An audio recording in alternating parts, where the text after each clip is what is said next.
మనం 1 year back నుంచి application process start చేసి ఐఎల్స్ జిఆర్ ఇలాంటి టఫ్ ఎగ్జామ్స్ ఇచ్చిన తర్వాత మనం ఎస్ఓపి ఎల్ఓఆర్స్ రాసి మళ్ళీ ఆ ఎల్ఓఆర్స్ కోసం ప్రొఫెసర్స్ని అడిగి వాళ్ళతో సైన్ చేయించుకొని దాని తర్వాత చాలా యూనివర్సిటీస్కి అప్లై చేసిన తర్వాత దాంతో రిజెక్ట్ వచ్చి ఆఫర్ వచ్చి I-20 పాస్ చేసి ఇవన్నీ గో త్రూ అయిన తర్వాత వీసా దగ్గర రిజెక్ట్ వస్తే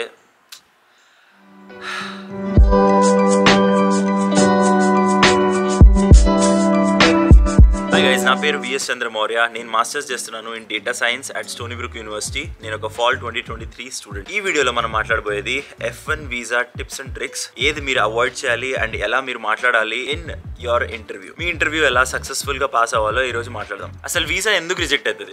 రెండు కారణాలు. మొదటి రీజన్ వచ్చేసి section 214B, failure to establish non immigrant intent. దీంట్లో ఏంటంటే మీరు ఒక ఇంటెంట్ ఎస్టాబ్లిష్ చేయాలన్నమాట. మీరు అక్కడికి వెళ్ళేసి యూఎస్కి మళ్ళీ బ్యాక్ వస్తున్నారు అనేసి ఈ ఇంటెంట్ క్లియర్ గా తెలియలేదంటే మీరు రిజెక్ట్ అవ్వచ్చు. రెండో రీజన్ ఏంటంటే section 221G, incomplete application or documentation. ఈ సెక్షన్ లో ఏంటంటే మీ డాక్యుమెంట్స్ అన్ని క్లియర్ గా ఉండాలన్నమాట. మీ దగ్గర ఇన్కంప్లీట్ డాక్యుమెంటేషన్ లేకపోతే అప్లికేషన్ ఉందంటే మీరు రిజెక్ట్ అయ్యే ఛాన్సెస్ ఉన్నాయి. సో ఈ రెండు సెక్షన్స్ మీ మైండ్ లో ఉంచుకోండి. దీని రెస్పెక్టివ్ గానే మనం హోల్ టిప్స్ అండ్ ట్రిక్స్ చెప్పబోతున్నాం అనమాట. మొదలు పెడదాం. ఇంకా అన్నిటికంటే ఇంపార్టెంట్ ఏంటంటే మీ కాన్ఫిడెన్స్. మీ ఇంటర్వ్యూలో మీరు కాన్ఫిడెంట్గా ఉండాలంటే ఖచ్చితంగా మీ హోంవర్క్ గట్టిగా చేయాలి.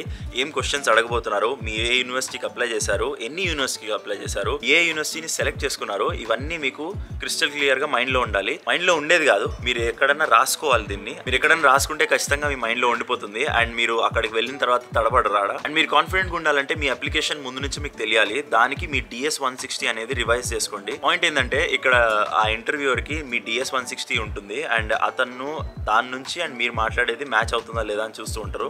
సో మీ DS 160 గట్టిగా రివైజ్ చేయండి. ఇంకోటి ఏంటంటే మీరు మీ డాక్యుమెంటేషన్స్ ఫుల్గా రెడీ పెట్టుకోండి. ఎందుకంటే ఎప్పుడు వాళ్ళు ఏ డాక్యుమెంట్ అడుగుతారు అండ్ దేని మీద డౌట్ వచ్చిందో లేకపోతే రీవెరిఫై చేయాలో మనకు తెలియదు అది. సో అన్ని డాక్యుమెంటేషన్స్ ఫుల్గా ఉంటే మీ కాన్ఫిడెన్స్ లెవెల్ కానీ హై ఉంటుంది while giving the interview. Me university గురించి థరోగా నాలెడ్జ్ తీసుకోండి అండ్ ఎందుకు మీరు అప్లై చేశారు మీరు అది స్ట్రాంగ్గా బ్యాక్ చేయాలన్నమాట. ఇది చాలా ఇంపార్టెంట్. అండ్ వేరే ఏ క్వశ్చన్ అడిగినా కూడా డెడ్ ఆనెస్ట్గా ఉండండి except the next point that I'm going to mention now. So మీరు ఆ యూనివర్సిటీకి ఎందుకు అప్లై చేశారు, ఎస్పెషల్లీ మీ ప్రోగ్రామ్కి ఎందుకు అప్లై చేశారు అండ్ వేరే యూనివర్సిటీస్కి అప్లై చేసేటప్పుడు ఏ ప్రోగ్రామ్స్ అప్లై చేశారు and why did you choose this university and చాలా స్పెసిఫిక్గా మీ అకాడమిక్ గోల్స్ అనేది డిఫైన్ చేయాలన్నమాట. దట్ వుడ్ ఎన్ష్యూర్ దట్ వాళ్ళకి ఒక క్లారిటీ వస్తుంది మీ మీద. ఈ కుర్రోడికి అంతా తెలుసు, వాడు ఏం చేయబోతున్నాడు, దేనికి వెళ్తున్నాడు అనేసి. నెక్స్ట్ పాయింట్ ఏంటంటే మీ ఇంటెంట్ చాలా క్లియర్గా ఉండాలి. మరి ఏ ఇంటెంట్, దీనిలో మీరు బ్యాక్ వస్తున్నారు ఇండియాకి అనే ఇంటెంట్ చాలా గట్టిగా నమ్మిపియాలి వాళ్ళని. Will you do after your masters education ends అనుకొని చెప్తే మీరు అక్కడే ఉండి జాబ్ తీసుకుంటా అని అనకూడదు, పక్కా రిజెక్ట్ వస్తుంది. What will you do after your master ends, what are your plans అని అడిగితే ఖచ్చితంగా మా ఫ్యామిలీ బ్యాక్ ఉంది అండ్ ఐఎమ్ అన్మ్యారీడ్, లేకపోతే నాకు ఇక్కడ హైయర్ పేయింగ్ జాబ్ వస్తుంది బ్యాక్ వస్తే after getting a masters degree in USA. So ఇలాంటి ఆన్సర్స్ ఇవ్వాలన్నమాట మీరు అక్కడ. ఇంకో చాలా ఇంపార్టెంట్ పాయింట్ ఏంటంటే మీరు మాట్లాడే టోన్ కానీ చాలా మ్యాటర్ అవుతుంది. మరీ మెత్తగా అమ్మగారు అయ్యగారు కాకుండా లేకపోతే మరీ తోపుగా ఏ వాట్సాప్ అనే కాకుండా మధ్యలో మిడిల్ గ్రౌండ్ లో జస్ట్ అప్పుడప్పుడు సార్ మ్యామ్ అంటూ మనం ఫ్రెండ్స్ తో ఎలా మాట్లాడతాము ఫార్మల్లీ అట్లా మీరు ఆ ఇంటర్వ్యూవర్ తో మాట్లాడతారు అనమాట. జస్ట్ రైట్ గా ఉంటే మీ లాంగ్వేజ్ మీ టోన్ అనేది అది చాలన్నమాట. నెక్స్ట్ పాయింట్ కి వస్తే show your finances. So interviewer ఎందుకు అడుగుతాడంటే ఫైనాన్సెస్ మీద మీరు మీ ఎడ్యుకేషన్ ని ఫండ్ చేయగలరా లేదా అనేసి అడుగుతారు. అది కూడా ఫండ్ చేయకపోతే మీరు యూఎస్ కి వచ్చి ఎక్కడి నుంచి డబ్బులు వస్తాయి మీకు అనే డౌట్ అతనికి రావచ్చు. సో అందుకని మీరు ఏదైనా బ్యాంక్ నుంచి లోన్ తీసుకున్నా కూడా అది మెన్షన్ చేయాలి. యాజ్ వెల్ యాజ్ మీ దగ్గర ఏమైనా పర్సనల్ ఫండ్స్ ఉంటే అది మెన్షన్ చేయాలి. మీ కో అప్లికెంట్ ఎవరు అండ్ ఎంత అతను ఎర్న్ చేస్తారో అంత స్టేట్మెంట్స్ అన్ని మీరు సబ్మిట్ చేస్తారు కాబట్టి దాని మీద క్వశ్చన్స్ కూడా మీరు ఎక్స్పెక్ట్ చేయొచ్చు. దాన్ని ఖచ్చితంగా మీరు మైండ్ లో పెట్టుకొని దీని మీద క్వశ్చన్స్ కూడా ప్రిపేర్ అవ్వాలి గట్టిగా, ఎందుకంటే it is very key factor అనమాట. నెక్స్ట్ పాయింట్ వచ్చేస్తే బీ పాజిటివ్. ఎందుకంటే మీరు వీసా ఇంటర్వ్యూకి వెళ్తున్నారు and most of the students that come అనేది ఆ ఇంటర్వ్యూ కోసం F1 వీసా స్టూడెంట్సే ఉంటారు అండ్ అందరూ చాలా వరీడ్ ఉంటారు వాళ్ళ ఫ్యూచర్ గురించి. అండ్ ఎందుకంటే స్టేక్స్ ఇంత హై ఉంటాయో రిజెక్ట్ అయితే ఏంటి కథ అనేసి వాళ్ళందరూ కొంచెం డల్గా ఉంటారు అండ్ చాలా సిన్సియర్గా ఏదో ఆలోచించుకుంటూ ఉంటారు. ఆ జోన్ మధ్యలో మనమే జోన్ అవుట్ అయిపోతాము అండ్ మనము నెగిటివ్ థింకింగ్ కిక్కిన్ అవుతుంది ఎంత వద్దన్నా కూడా. బట్ ఆ స్ట్రెస్ మేనేజ్మెంట్ ఎట్లా పాజిటివ్గా ఉండాలనేది మీరు తెలుసుకోవాలి. అండ్ ఇది ఎలా రాబోతోంది. Coming to next point, mock interviews. ఈ వీసా ఇంటర్వ్యూకి ముందే మాక్ ఇంటర్వ్యూస్ ఇవ్వచ్చు. మీరు మీ ఫ్రెండ్స్ని ఎవరినన్నా అడగండి, లేకపోతే మీ మమ్మీ నాన్న ఎవరినో ఒకరిని మాక్ ఇంటర్వ్యూ తీసుకోమని అడగండి. అండ్ ఇలా చేస్తూ ఉంటే మీకు ఆ యాంగ్జైటీ తగ్గుతుంది. మీరు యాక్చువల్గా ఇప్పుడు అక్కడికి వెళ్ళి ఇంటర్వ్యూ ఇస్తూ ఉంటారు, మీకు అది నార్మల్ ఒక కాన్వర్జేషన్ లా అనిపిస్తుంది ఫ్రెండ్తో.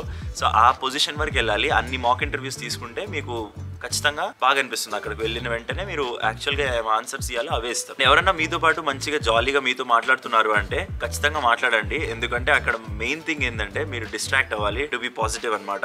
మీరు ఆల్రెడీ ఇక్కడ వరకు వచ్చి మీరు ప్రిపేర్ చేసింది చాలు, అండ్ ఇక్కడ నుంచి మీరు జస్ట్ మీ మైండ్ని కామ్ ఉంచాలి అండ్ పాజిటివ్గా ఉండాలి. అంతే మీ ఎయిమ్. అక్కడికి వెళ్ళిన తర్వాత జస్ట్ ఇంటర్వ్యూ ఇస్తారు and back you are out of the hall అనమాట. నాతో అదే జరిగింది. మీరు ఇంకా వీసా ఎక్స్పీరియన్స్ చూడలేదంటే ఖచ్చితంగా ఇక్కడ ఐ బటన్లో ఇస్తాను, వెళ్ళి చూడండి, మీకు చాలా యూస్ఫుల్ అవుతుంది. సో నెక్స్ట్ పాయింట్కి వస్తే ప్రాక్టీస్ యువర్ ఇంగ్లీష్. వీసా ఇంటర్వ్యూకి ముందు మీరు మీ ఫ్రెండ్స్తో ఇంగ్లీష్లో మాట్లాడుతూ, లేకపోతే ఎవరు లైన్లో ఉన్నారో వాళ్ళతో ఇంగ్లీష్లో కన్వర్స్ చేయడానికి ట్రై చేయండి. అండ్ వాళ్ళు ఒప్పుకుంటే మీ ఇద్దరు ఇంగ్లీష్లో కన్వర్స్ చేస్తూ ఆ వీసా ఇంటర్వ్యూ వరకు వెళ్తారు, which is a very good thing. ఎందుకంటే మీరు ఆడికి పోయి తడబడరు అండ్ అదే ఫ్లోలో మీరు మాట్లాడేసి వచ్చేస్తారు బయటికి. ఇది నేను స్ట్రెస్ చేయలేను ఎంత ఇంపార్టెంటో. మీకు ఎవరికైనా ఇట్లా పార్ట్నర్ ఎవరైనా దొరికారు అక్కడ అంటే ఖచ్చితంగా వాళ్ళతో ఇంగ్లీష్లో మాట్లాడటం స్టార్ట్ చేయండి till you reach your interviewer. Next టిప్కి వస్తే అవాయిడ్ ఓవర్ ప్రిపేర్డ్ ఆన్సర్స్ అనమాట. ఎందుకంటున్నా అంటే వాళ్ళ ఇంటర్వ్యూయర్ 100 మందిని ఇంటర్వ్యూ చేస్తూ ఉంటారు and on top of that మీరు కూడా అదే మాట్లాడినారు అనుకోండి, పక్కా చిరాకు వస్తుంది ఎవరికన్నా. కొంచెం యూనిక్గా ఉంచండి మీ answers, specific to your university, your background. అట్లయితే ఖచ్చితంగా వాళ్ళు చాలా త్వరగా డెసిషన్కి అరైవ్ అవుతారనమాట. సో అది ఖచ్చితంగా చేసి మనం ఇవన్నీ పాయింట్లు గుర్తుపెట్టుకుంటే చాలు, ఖచ్చితంగా మీ వీసా ఇంటర్వ్యూ అనేది చాలా బాగా వెళ్తుంది. సో గైస్, ఈ వీడియోకి ఇంతే. మీకు ఏమైనా డౌట్స్ ఉంటే ఖచ్చితంగా నా ఇన్స్టాగ్రామ్లో DM చేయండి, మాట్లాడదాం మనము. అండ్ మళ్ళీ కలుద్దాం. అంతవరకు ఆరోగ్యం జాగ్రత్త. బాయ్.